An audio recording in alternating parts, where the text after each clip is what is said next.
अस्सलाम वालेकुम प्यारे बच्चों। आज हम आपको कक्षा 8 की चैप्टर नंबर 1 की 5वीं एक्सरसाइज 5वीं यानी 1E का अध्ययन कराएंगे। पहला क्वेश्चन है सत्य और असत्य।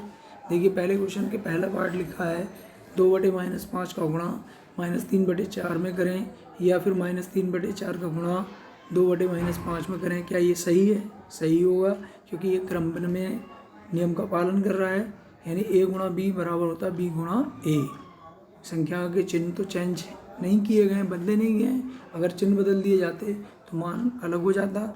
चिन्ह वही रखे गए हैं, बल्कि क्या कर लिया गया है, क्रम बदल लिया गया है। दो परमेय संख्याओं का योगफल गुणनफल क्रमबद्ध में नियम का पालन करता है, जबकि घटाना और भाग करना इसका पालन नहीं करता है। तो पहला सही है।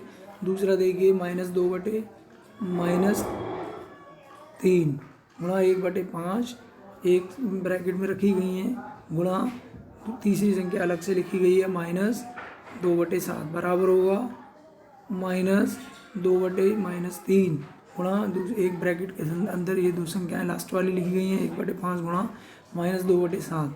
तो आपने ये देखा, इसमें भी यही है कि अगर तीन संख्याओं का गुणा हो, दोबारा समझा देते हैं प्यारे बच्चों। जैसे a गुणा b और ये c हो, तो ये बराबर होगा a को छोड़ दीजिए b c के, b गुणा c के। ठीक है, तो ये क्रम बस पहली संख्या दूसरी संख्या इस तरीके से इन्होंने बाकी कोई परिवर्तन नहीं किया है। पहले दो संख्याओं का गुणा किया है, फिर तीसरी संख्या का बाद में किया है। अब क्या किया है, पहली संख्या को छोड़ दिया गया है और फिर उससे अगली वाली संख्या का गुणा किया गया है। तो इस तरीके से दूसरा क्वेश्चन नंबर 1 का दूसरा पार्ट भी सही है। तीसरा पार्ट देखेंगे हम 3/4 और -5/7 का हमें क्या करना है। ये कह रहे हैं गुणा करेंगे तो परमेय संख्या नहीं आएगी। गलत है। दो परमेय संख्या का योगफल या गुणनफल एक परमेय संख्या ही होता है, तो ये तीसरा गलत है, असत्य है। चौथा देखिए -7/8 प्लस -5/6 एक ब्रैकेट में रखी गई हैं ये दोनों संख्याएं, गुणा करना है इसमें 3/4 से। फिर आगे क्या कर दिया गया है, 3/4 का गुणा हमने क्या कर दिया है, इस 3/4 का गुणा पहली संख्या में भी कर लिया है प्लस दूसरी में भी कर लिया, वही नियम यहाँ अपनाया है। तो ये बात सही है, तो ये वाला बिंदु आपका सही है। अब क्वेश्चन नंबर 2 की तरफ चलते हैं। क्वेश्चन नंबर 2 में दिया है निम्नांकित कथनों की तुलना करिए, यानी लेफ्ट हैंड और राइट हैंड दिया है, दायां और बायां पक्ष दिया है। इन दोनों को में गुणा हो रहा है संख्याओं में, दो संख्याओं का। तो आप क्या करेंगे, दोनों को गुणा करके देखेंगे लेफ्ट हैंड को लेकर राइट हैंड को। अगर बराबर आता है तो बात सही है। जैसा कि हमने यहाँ देखा, हमने इसका लेफ्ट हैंड यानी बायां पक्ष लिया, 2/7 का गुणा किया हमने -11/8 में। तो हम सोचेंगे इसे अगर सिंपलेस्ट हो रहा है, सरलतम रूप में जा रहा है या आसानी से, तो कर लेते हैं। पहली संख्या के अंश में 2 है, दूसरी संख्या के हर में 8 है, तो 2 से 8 4 बार कट जाएगा, 2 चौक 8। अब हम गुणा करके लिख देंगे। अब कोई संख्या नहीं कट रही है एक ही संख्या से, तो 11 × 11 -11/7 चौक 28।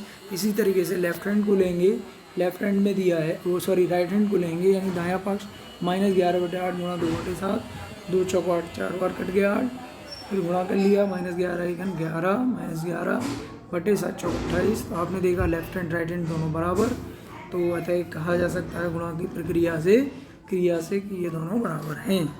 वरना वैसे तो बराबर होते ही, क्योंकि गुणा जो है क्रमबद्ध में नियम का पालन करता है, यानी a गुणा b बराबर b गुणा a क्रमबद्ध में नियम से। लेकिन इन्होंने क्या है, गुणा की क्रिया करके हमें तुलना करके बताइए कि ये बात सही है।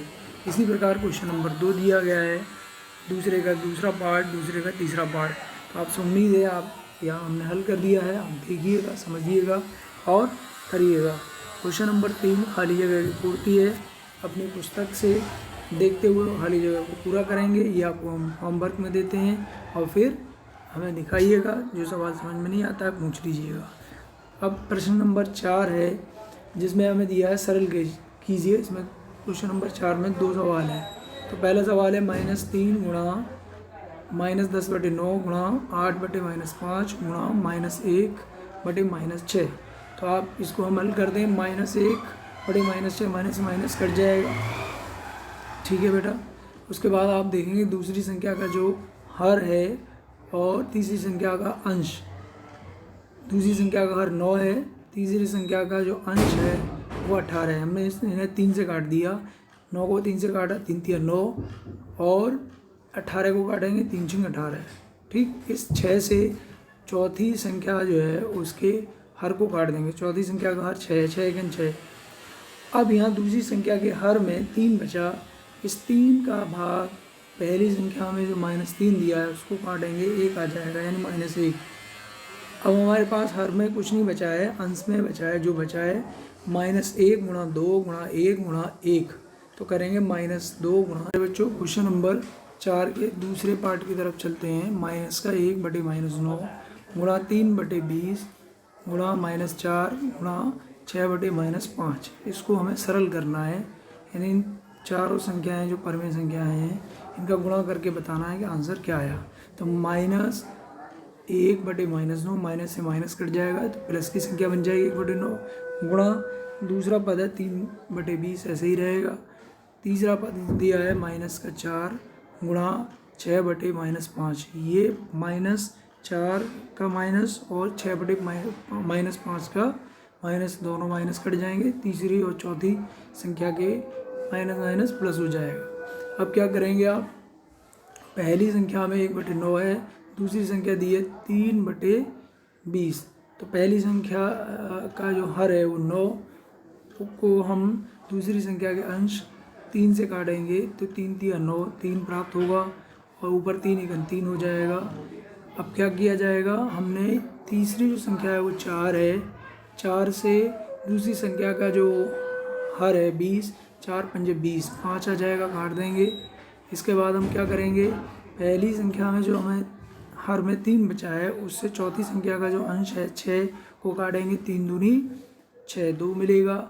और इस तरीके से अब कोई संख्या नहीं कट पाएगी तो ऊपर बचता है 1 गुणा 1 गुणा 1 गुणा 2, 2 एकन 2 और बटे नीचे मिलता है 5 गुणा 5 गुणा 1, तो 5 25। तो आंसर हमें प्राप्त होगा, कितना प्राप्त होगा, ये जो गलत लिख गया है प्यारे बच्चों, आंसर प्राप्त होगा 2 बटे कितना 25। कितना आंसर होगा इसका, 2 बटे 25। ये सही से लिखिएगा बेटा, इसका आंसर 2 बटे 25 होगा, ना कि